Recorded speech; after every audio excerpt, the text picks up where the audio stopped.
एका अशा प्रदेशाची कल्पना करा जो पूर्णपणे विखुरलेला आहे, आपापसातल्या लढाईने विभागलेला. आणि मग अशा परिस्थितीत एका नायकाचा उदय होतो, एक असा नायक जो या सगळ्यांना एकत्र आणणार होता. चला तर मग महाराजा रणजित सिंग यांची हीच अविश्वसनीय कहाणी जाणून घेऊया. तर झालं असं होतं की त्या काळातली राजकीय परिस्थिती खूपच गुंतागुंतीची होती. म्हणजे पंजाबमध्ये कोणी एक शक्तिशाली राजा किंवा केंद्रीय सत्ता नव्हतीच. अनेक छोटे छोटे गट होते आणि ते सगळे आपापल्या वर्चस्वासाठी एकमेकांशी लढत होते. साहजिकच यामुळे संपूर्ण प्रदेशात एक प्रकारची अस्थिरता पसरली होती. आणि ही विभागणी किती मोठी होती हे बघा, तब्बल 12. हो, पंजाबमध्ये एकूण 12 स्वतंत्र राज्य होती. त्यांना मिसल असं म्हटलं जायचं. आणि हे सगळे म्हणजे हे 12च्या 12 गट सतत एकमेकांशी लढत असायचे. विचार करा, 12 वेगवेगळे सरदार आणि प्रत्येकाची स्वतःची वेगळी महत्वाकांक्षा. काय परिस्थिती असेल नाही का? मग साहजिकच त्या काळातला सगळ्यात मोठा प्रश्न हाच होता की या सगळ्या विखुरलेल्या शक्तींना एकत्र कोण आणणार, कोण उभारणार एक मजबूत साम्राज्य? बरं, या प्रश्नाचं उत्तर इतिहासाला लवकरच मिळणार होतं. आणि इथेच आपल्या कथेच्या नायकाचा प्रवेश होतो. एक असा नेता ज्याची कोणी अपेक्षाच केली नव्हती, ज्याचा उदय एखाद्या तेजस्वी उल्खेसारखा होता. तर रणजित सिंग यांचा जन्म झाला 1780 मध्ये सुकरचकिया मिसलचे जे प्रमुख होते महासिंग त्यांच्या घरी. पण बघा, नशिबाचा खेळ, ते फक्त 10 वर्षांचे होते तेव्हाच त्यांच्या वडिलांचं निधन झालं.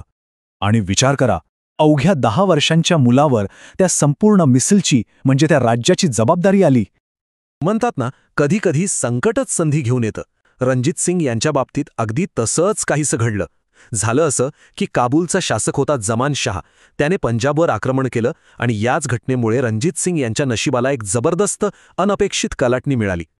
इथे रणजित सिंग यांनी कमालीची दूरदृष्टी दाखवली. त्यांनी काय केलं तर थेट लढाई करण्याऐवजी जो आक्रमण करून आला होता त्या जमान शाहलाच मदतीचा हात पुढे केला. म्हणजे बघा किती हुशारीचं आणि धोरणात्मक पाऊल होतं हे. आणि या मदतीमुळे जमान शाह इतका खुश झाला की त्याने रणजित सिंग यांना थेट लाहोरचं राज्यपाल बनवलं.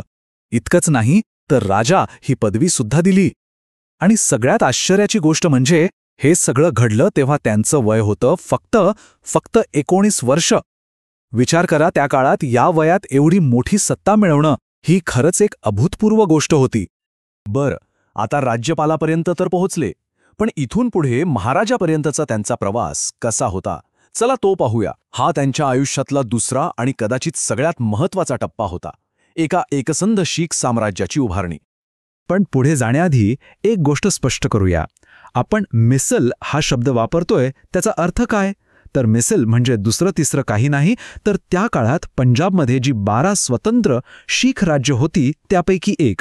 आणि रणजित सिंग यांचं ध्येय काय होतं तर या सगळ्या मिसलना एकत्र आणायचं. आणि त्यांच्या डोक्यात एक अगदी स्पष्ट योजना होती, एक स्टेप बाय स्टेप प्लॅन होता. पहिली पायरी सतलज नदीच्या पश्चिमेकडच्या सगळ्या शीख मिसलांना एकत्र आणायचं.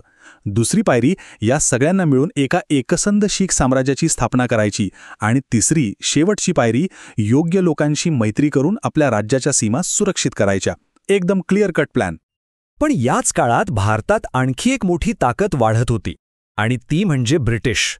त्यामुळे रणजित सिंग यांना हे माहीत होतं की आपलं नवीन साम्राज्य जर सुरक्षित ठेवायचं असेल तर या ब्रिटिश सत्तेशी योग्य प्रकारे जुळवून घेणं खूप गरजेचं आहे.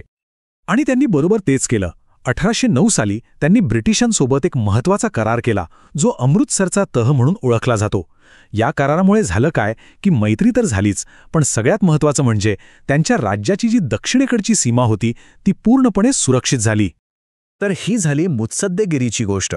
पण रणजित सिंग यांच्या साम्राज्याचा खरा आधारस्तंभ होता त्यांचं सैन्य, एक शक्तिशाली सैन्य.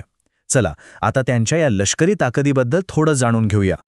त्यांच्या सैन्याबद्दलची सगळ्यात खास गोष्ट म्हणजे त्यातली विविधता. म्हणजे असं नाही की फक्त शीख सैनिक होते, नाही, त्यांच्या सैन्यात गुरखा, बिहारी, पठाण, मुस्लिम सगळेजण होते. आणि याच सर्व समावेशकतेमुळे काय झालं तर त्यांना वेगवेगळ्या प्रदेशांतले सर्वोत्तम योद्धे आपल्या सैन्यात मिळाले. हीच त्यांच्या लष्करी ताकदीची खरी किल्ली होती. रणजित सिंग हे वेळेच्या खूप पुढे होते. त्यांना आधुनिक लष्करी तंत्रज्ञानाचं महत्त्व बरोबर कळलं होतं.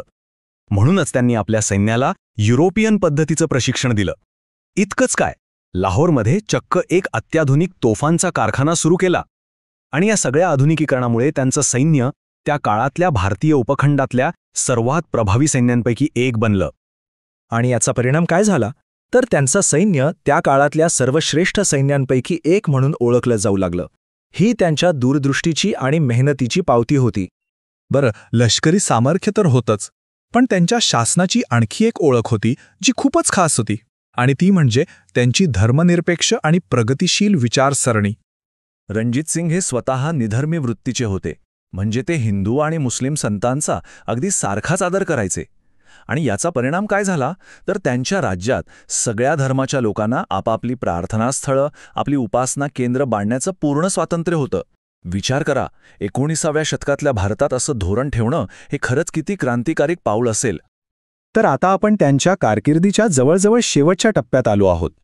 आता पाहूया की त्यांच्या या प्रदीर्घ शासनाचा वारसा काय होता आणि त्याचं धोरणात्मक महत्त्व किती होतं. हे बघा, ब्रिटिशांसोबतचे त्यांचे संबंध होते ना, ते विन विन सिच्युएशन सारखे होते. दोघांचाही फायदा होता. रणजित सिंग यांना काय मिळालं तर दक्षिणेकडून त्यांचं राज्य सुरक्षित राहिलं, आणि ब्रिटिशांना काय मिळालं तर वायव्येकडून होणाऱ्या आक्रमणांपासून वाचायला एक मजबूत मैत्रीपूर्ण राज्य मध्ये मिळालं, एक बफर स्टेट. आणि अशा प्रकारे रणजित सिंग यांनी आपल्या मृत्यूपर्यंत म्हणजे 1839 सालापर्यंत एका शक्तिशाली आणि स्वतंत्र शीख साम्राज्यावर अगदी यशस्वीपणे राज्य केलं. हेच त्यांच्या संपूर्ण आयुष्याचं सार, त्यांचं सगळ्यात मोठं यश होतं. पण एक प्रश्न मागे उरतोच. जवळजवळ 40 वर्ष एका माणसानं हे अख्खं साम्राज्य एकसंध ठेवलं, पण जेव्हा तो माणूस निघून जातो तेव्हा त्या साम्राज्याचं काय होतं? हा एक असा प्रश्न आहे जो आपल्याला इतिहासाच्या पुढच्या एका वेगळ्याच पानावर घेऊन जातो.